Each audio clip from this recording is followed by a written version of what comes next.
The pure white wedding dress looks great. My daughter smiling beautifully with bright red lips next to the groom, who was moved to tears. Looking at her profile, I felt from the bottom of my heart that my choice at that time was not wrong. My name is Martha. I am 35 years old, working part-time and struggling with housework and child rearing. My daughter Lana is 5 years old and attends preschool. She's a strong girl who likes to go to the little children's class and take care of them. She is a very caring girl. My son Raphael is 3 years old. He is an energetic and active boy, but still loves his mommy and is very spoiled. I am happy to have such two lovely children, but there is one thing I failed to do. I made one mistake in choosing my life partner, my husband. I'm going fishing tomorrow. What? Late on a Friday night, my husband comes home smelling of alcohol. I was astonished when he said that, as if it were a matter of course. Wait a minute. You promised to take the kids to the zoo tomorrow. My coworker said the tide is going to be great tomorrow. I've already booked the boat. Oh no. The kids were looking forward to it. Well, tell the kids to look forward to my big catch because Daddy's going to catch it. Without paying any attention to my protests, my husband began to check his fishing gear. He showed no sign of regret for breaking his promise to the children. I don't know how many times he has betrayed me. I could not help but be disgusted beyond anger. Alvin, my husband of 5 years, is always like this. He puts his work and hobbies before his family.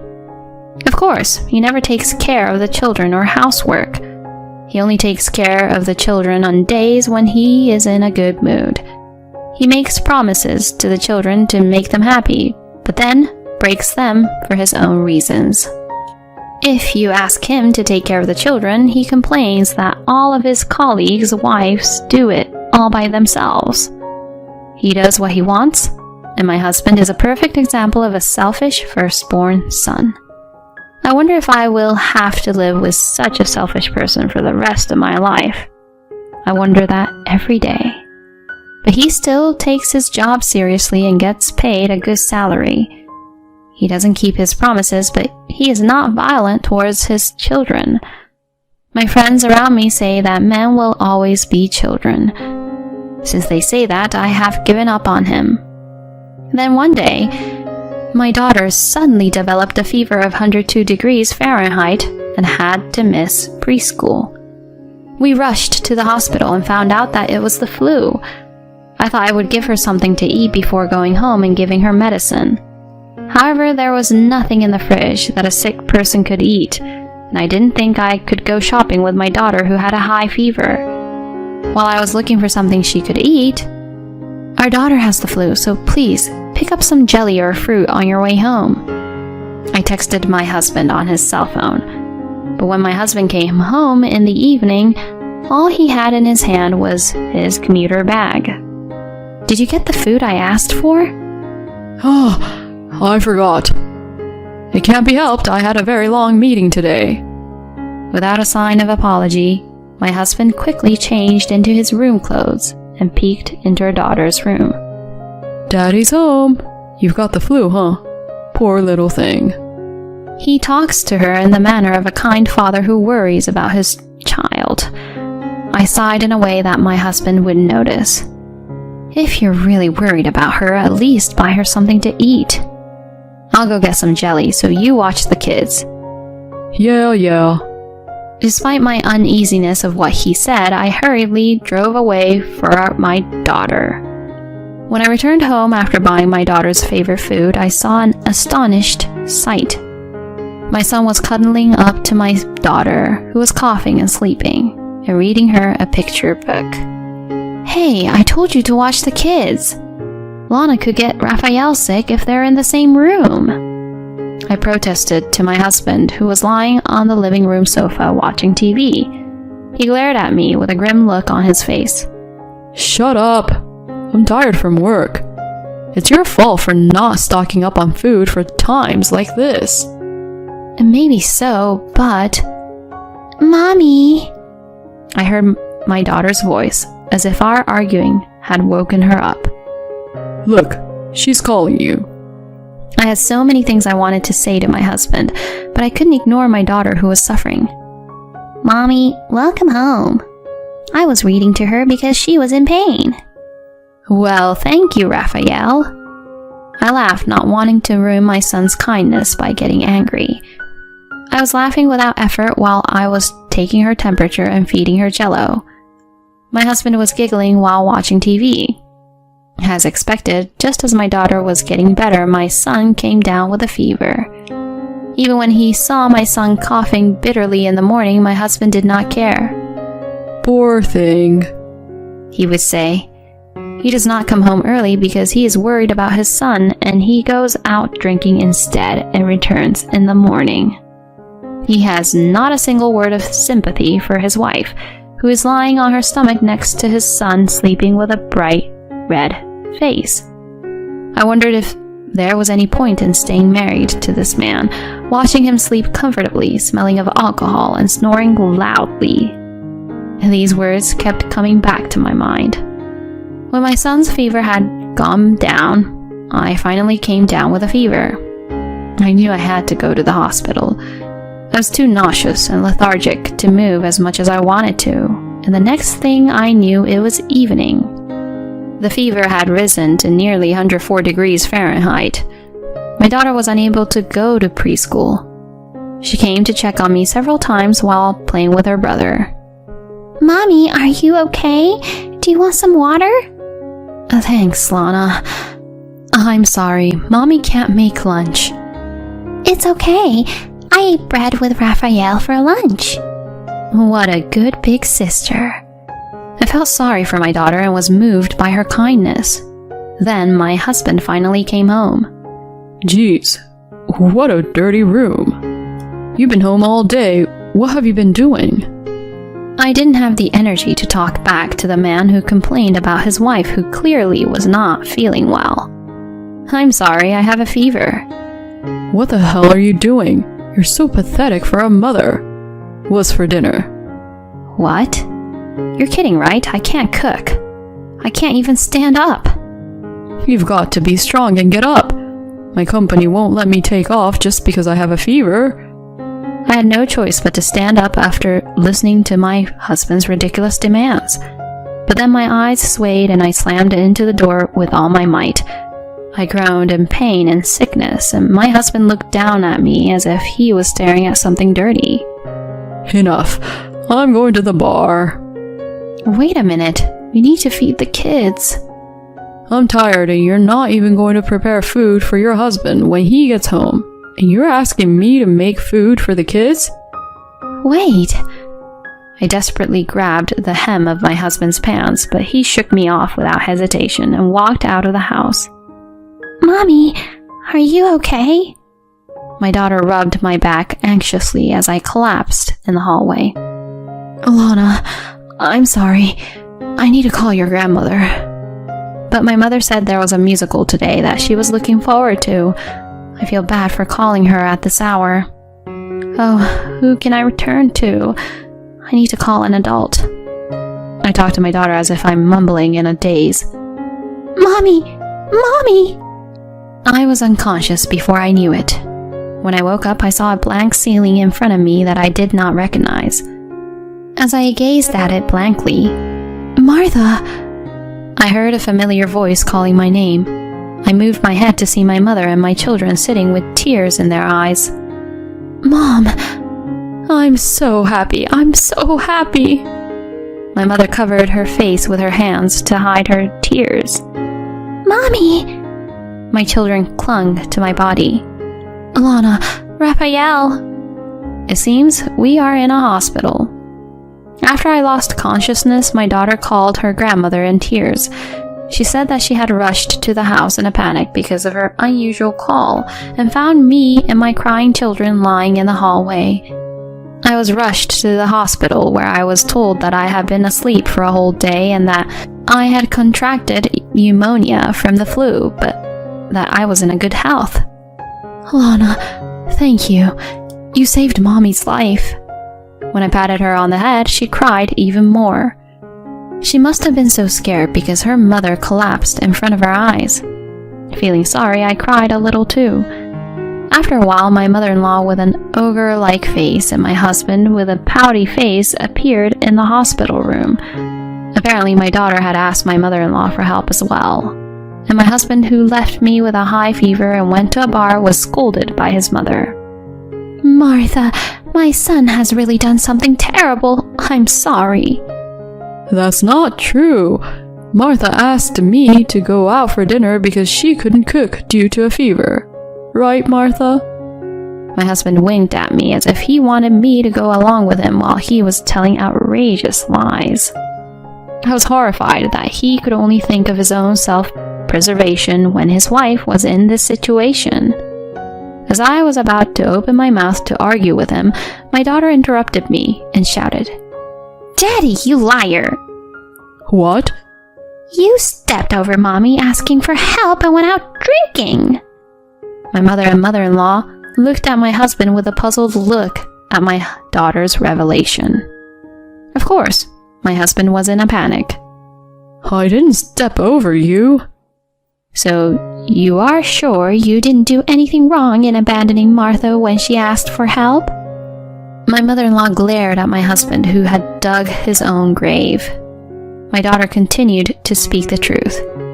You're always like that, Dad. When I have a fever, or Raphael has a fever, you just watch TV and laugh. He even goes fishing when he promised to take us to the zoo. He promised to take us to dinner, but then he goes out drinking.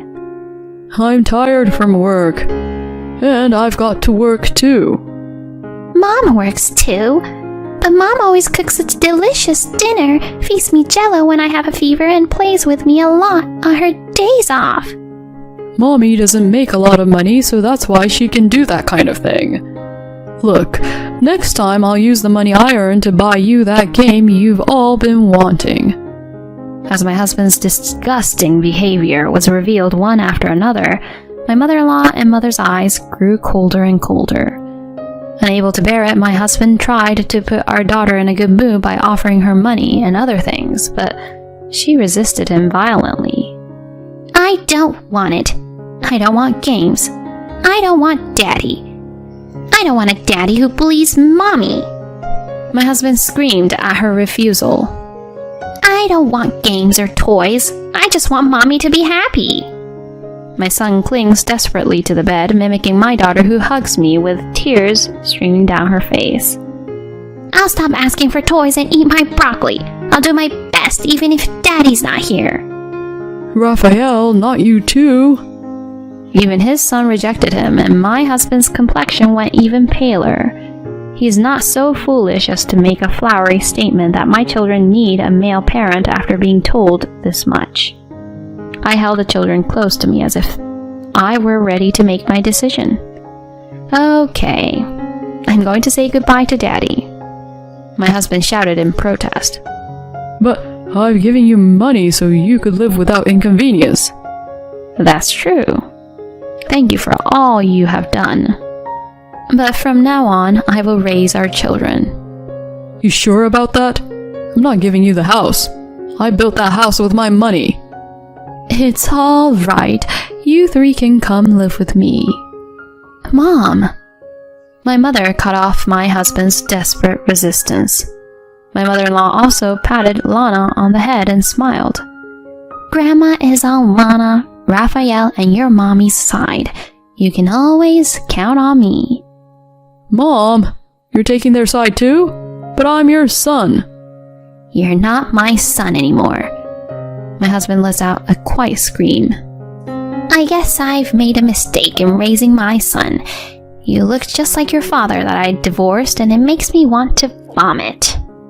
I knew my mother-in-law was divorced, but I had no idea it was for the same reasons as mine. I had seen that, and this man is really too much of a jerk. After being stared at with contempt by the woman, my husband had reached his limit. You've got to be kidding me. I don't care if you cry and moan about it later." He ran out of the hospital room, saying something that a villain would say. Later, after my health recovered, my husband and I divorced. My husband, perhaps with a sense of pride, brought me the divorce papers he had prepared himself, so I made him promise to pay child support and divide the property among us, and signed the papers. Of course, my husband said, "You'll regret this," and left in defeat. After returning to my single life, I took my mother up on her offer to stay with her. The small company my father owned was just looking to hire someone, and I was to join them. My kids helped out a lot too, just as they said. But they seemed anxious about losing their mother again, and at night, the three of us would hold hands and snuggle together as we slept. I thought that the loss of my husband, their male parent, would cause some problems and inconveniences, but it didn't.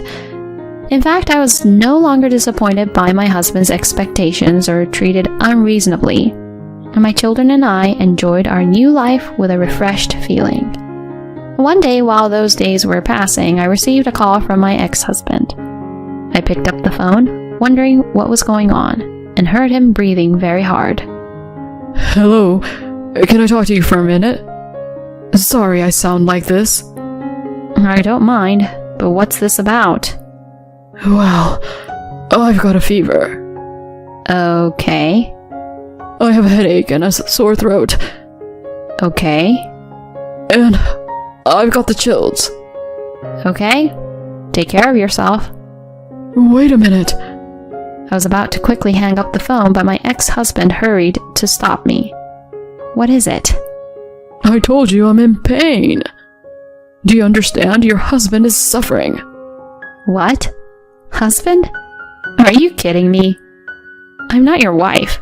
Bye-bye. I tried to say it in a way that my crazy ex-husband could understand. I thought, oh well, and tried to hang up the call again, but my husband kept talking frantically. Wait. Married couples don't have a relationship so flimsy that you can say goodbye with a document like that. Huh? That's what a married couple is, right? It's a relationship that can be joined or severed with a sheet of paper. It's important to build trust. You are the one who destroyed that. First of all, when I had a fever of 104 degrees, you said that working people have to work even if they have a fever, right? I will say those words back to you. I understand. I'm sorry about that time. Please, help me. If I go down, you'll be in trouble too. No, not even a little bit. We don't care one bit if you, a stranger, fall down or get sick. My ex-husband choked up as if he was truly surprised. I'm surprised too, really. You really don't care about me, do you? Of course not. Didn't you get divorced because you don't care about us either? No, I didn't. I just wanted you to realize how great a father I am. I'm sorry to hear that. I realize that nothing would bother me or my children if you're not here. I'm never coming back to you again. No. 6 months after our separation, my ex-husband finally understood the meaning of divorce. Even my 6-year-old daughter understands what it means, but he is a misunderstood man with a brain less than 6 years old. He seems to be like a burnout Ash on the other end of the phone, but without mercy this time. I really hung up the phone. I think he'll be fine if he's got the energy to call me, but in case he really is not doing well, I'll feel bad, so I'll call my mother-in-law just in case. When my mother-in-law reluctantly visited my ex-husband's house after receiving my call, she found him wrapped in a duvet and crying inconsolably. His fever was 99.5 degrees Fahrenheit. How could a man who was so fussy about a slight fever swear at his wife for having a temperature of 104 degrees Fahrenheit? My mother-in-law was also disgusted with his behavior and left quickly. After that, my ex-husband tried his best to find a new wife, but he could not find a woman who would accept a selfish man over 40 years old.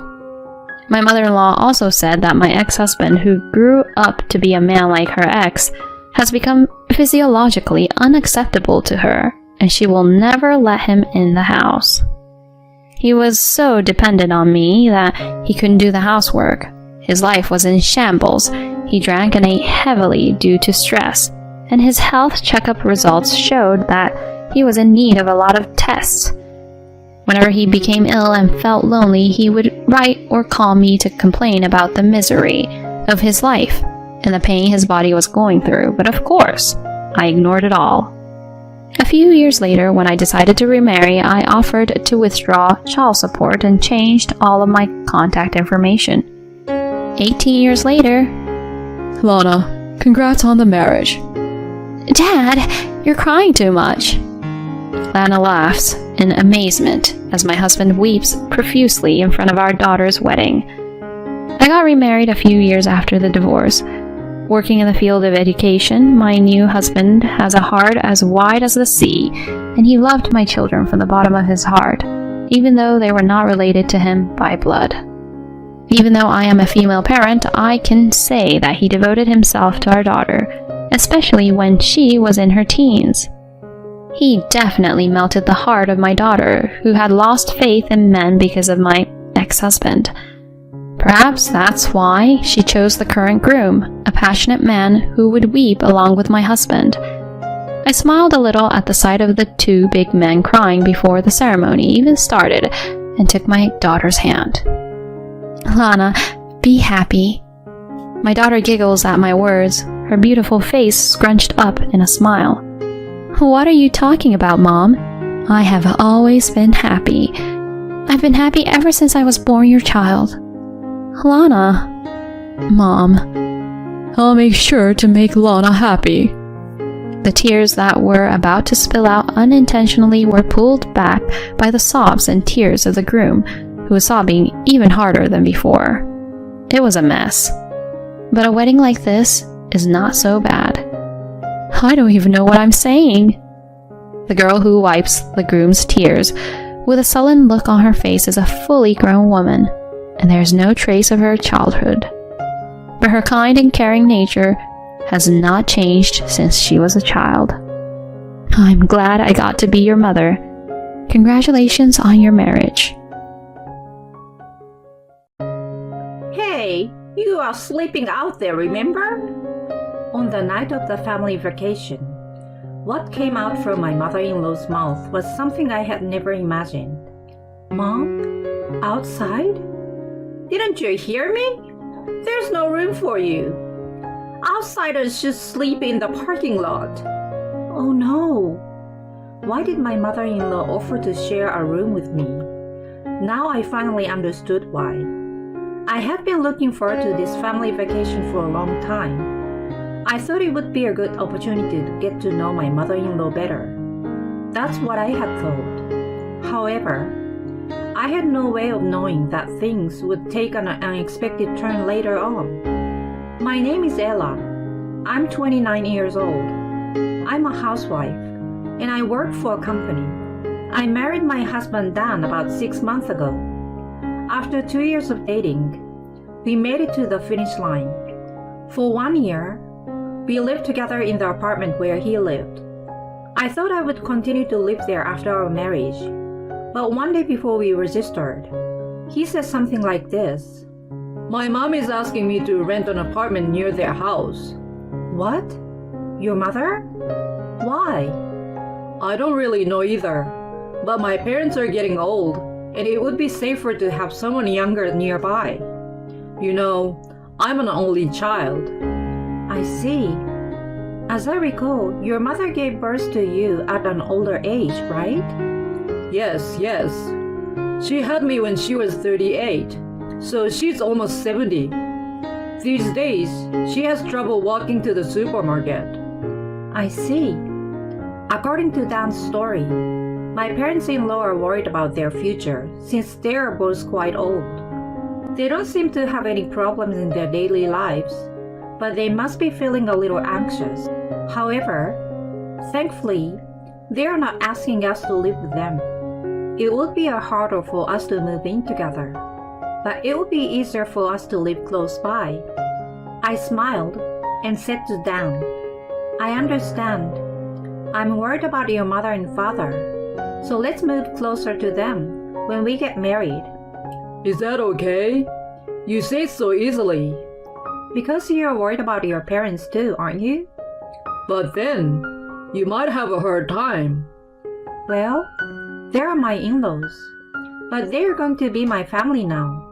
And I want to make sure we have a good relationship. Thank you, Ella. You're being a great help. Dan looked somewhat relieved. He worried about his parents and about how it might cause me trouble.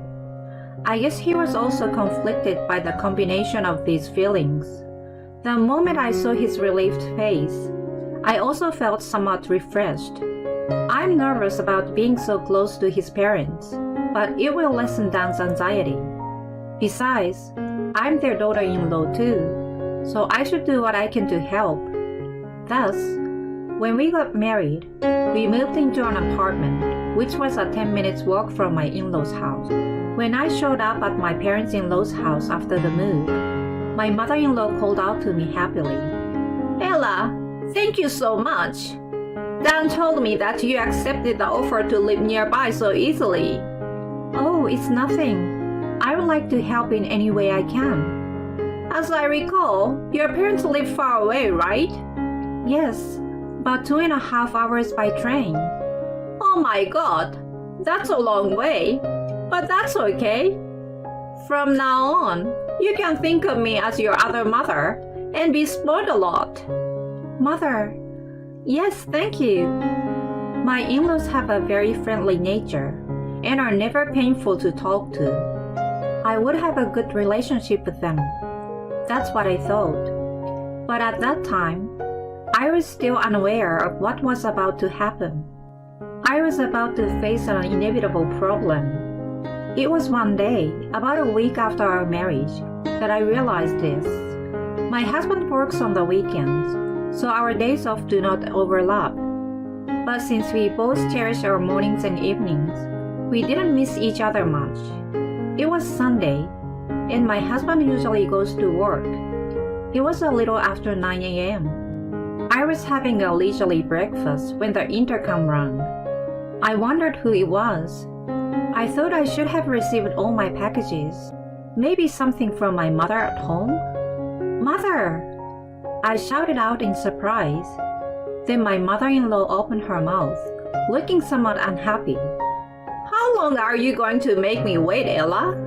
It's been almost 30 seconds since I pressed the intercom. I'm sorry, I'm just having breakfast.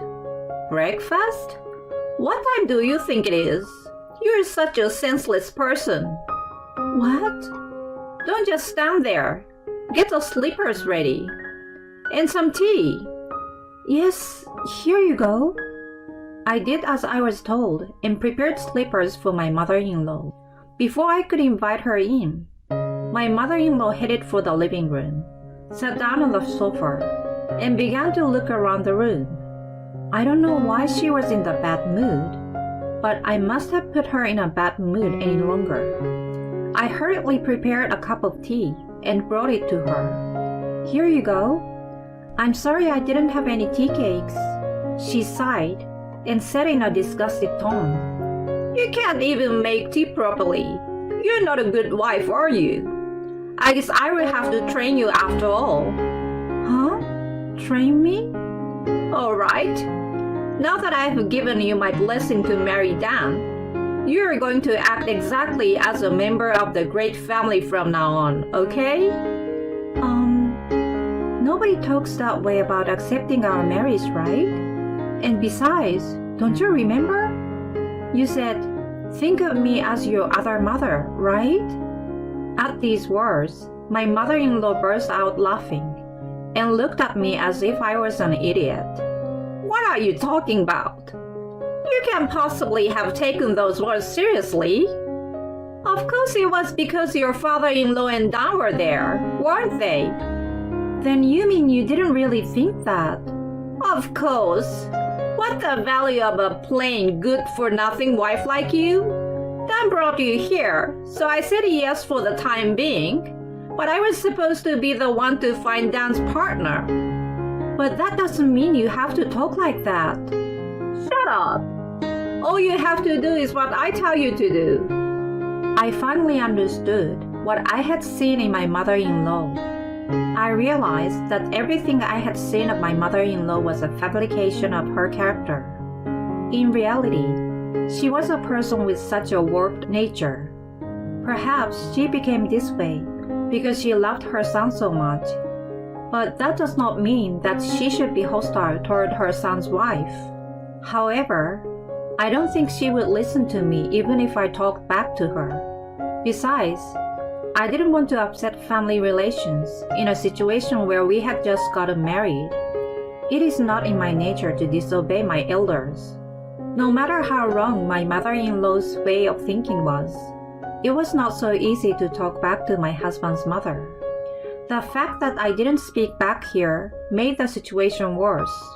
My mother-in-law began to visit us regularly without prior notice, and began to bully me under the guise of helping me. You are a really bad wife, aren't you? You can't even do your own housework. You're worthless. If you're such a failure, I shouldn't have let you get married, and so on. How many times have I shed tears at these heartless words? Of course, I thought about talking to my husband about it, but my mother-in-law made the first move. I'm visiting because I want to get to know Ella. She told that to my husband. Whenever my husband came home from work, he would smile and say to me, Did my mother come by today too? I'm really sorry, okay? She's the type of person who goes all out with people she wants to be friends with. No, you know, Dan. Well, you will have to cut her some slack. Mom is very happy to have a girl like you as a daughter-in-law. I see. The smile on my husband's face as he spoke happily was too bright for me to tell the truth. In such a state, I realized that half a year had passed since our marriage. My mother-in-law was still bullying me. Then one day, my mother-in-law called my husband and I to her house and told us about our family vacation. Let's go on our annual family vacation. This year, Ella is coming with us. Me too? Of course, we are a family. She had already decided where to go and where to stay, it seems. The destination was a hotel with a spa, and the rooms were for 2 people only. I thought it would be just me and my husband, but then my mother-in-law made an outrageous comment. Oh, by the way, Ella, you'll be staying with me in a double room. Me and you? Yes, let's have a good talk, just the 2 of us women. But if that's fine with Dad and Dan too. At my mother-in-law's words, my father-in-law and husband looked a little strange. Then my husband opened his mouth in concern. I don't mind that, but are you okay with that, Ella? What? Aren't you a little nervous about sharing a room with Mother? Well, Of course it would be awkward, and I would prefer to be in a different room if at all possible. But under the circumstances, I couldn't say that clearly. Instead of my shuddering, my mother-in-law spoke to my husband. What are you talking about, Dan? What do I always say? I go to your house to get to know Ella. Oh yes, of course. But it's a trip, and Ella should be able to enjoy it without any worries. Don't worry. There are some things you don't have to worry about when you're with your fellow women. Is that how it is? Well, if you insist, I don't mind. Mom, don't pester Ella too much, okay? I know. We'll get along fine, don't worry. Thus, without being able to express my opinion or anything else, the decision was made to share a room with my mother-in-law. My husband repeatedly asked me, Are you sure you want to do this? But I couldn't say no to him. On the day of the trip, I got into the car with a depressed feeling, and after driving for about 2 hours, we arrived at the hotel. After 2 hours of driving, we arrived at the hotel and headed for the spa. I didn't want to go in with my mother-in-law, so I lied and said I had a stomach ache and shifted the timing of my entry. Afterwards, the four of us had dinner at a small restaurant inside the hotel. The hotel has a good reputation, so all the food was really good. The only problem was that I'd be in the same room as my mother-in-law. The spa was really nice, and the food was very good. Now all I have to do is sleep with my mother-in-law in the same room for the night. After dinner, I spent some more time in the spa. When I returned to my room, I decided to quickly go to bed, not to engage in conversation with my mother-in-law. Unfortunately, my mother-in-law was still awake. As I was getting ready to go to bed, I heard a voice behind me saying, "Excuse me." I fearfully turned around and saw my mother-in-law smiling wryly at me. "Mother, is there something wrong?" "What are you doing getting ready for bed? You sleep outside, don't you?" "What?" What came out from my mother-in-law's mouth was something I had never imagined. I managed to squeeze out a few words as she smiled triumphantly at me. "Mom, outside? Didn't you hear me? I said sleep outside." "Wait a minute. Then why did you say you wanted to sleep in the same room with me?" "Of course, to get rid of you like this. There's no room for you. You can sleep in the parking lot." "Oh no. Why did my mother-in-law offer to share a room with me?" Now I finally understood why. I had been looking forward to this family trip for a long time. I thought it would be a good opportunity to get to know my mother-in-law better. That's what I had been thinking. At that moment, the anger I had been trying so hard to suppress overflowed. I couldn't take it anymore. I don't want to be in the same space with this person any longer. I don't care what Dan and my father-in-law think. This situation, I've had enough of it. I left the room with the bare minimum of luggage. Then I went to the car and decided to stay there. Fortunately, I always had the spare key for the car in my bag, so it was no problem. But if I hadn't, I would have had to spend the night freezing outside. I checked my phone and found a message from my mother-in-law. "Be back in time for breakfast so they don't find out. I will tell my husband everything after this trip." I made up my mind and went to sleep. The next day, Ella! Hey, Ella! I woke up to the sound of my husband's voice and saw him and my father-in-law. It was still dark and the sun was not yet up. "Huh? Dan, and Dad too. Why are you?" That's my line. Why are you sleeping in the car? Did you and Mom have a fight? "That's because..." I called you to see if you wanted to watch the sunrise, but you didn't respond, so I assumed you were still sleeping. I was about to drive to the spot when I was surprised to see you sleeping in the car. "Oh, that's right." I checked my phone and found multiple incoming calls from my husband. Sorry I couldn't answer. My father-in-law opened his mouth with a stern look on his face when I told him this. Ella, why were you sleeping in the car? "That's..." I'm sure there's something going on. I want you to tell me everything. "Dad, perhaps my father-in-law was onto something." I showed them the message I had received from my mother-in-law last night and told them the whole story of how my mother-in-law had been bullying me. When I finished, my husband and father-in-law's faces turned red. I could tell they were quite angry. Eventually, they began to discuss the matter. After a few minutes, my husband and father-in-law returned to the hotel. They had the travel bag in their hands. After loading them into the back of the truck, my husband grabbed the steering wheel. "Hey, Dan, where are we going?" Where? We're going home. "Huh? But your mom's not here." You don't have to call her mom anymore. I don't even think of her as my mother anymore. Damn. Apparently, my father-in-law and husband believed me. By the time we arrived home, the sun had completely risen, and the weather was pleasant. We bought breakfast at a nearby convenience store, and were eating it at my in-laws' house when I received a call on my phone from my mother-in-law. I looked at my father-in-law and husband, turned on the speakerphone, and pressed the answer button. My mother-in-law shouted, "Hello?" angrily at me as soon as I answered it. "Hey, you! Do you know what time it is? Get your ass back in your room!" "I'm sorry, Mother. I don't think I will be coming back there." "What? What are you talking about?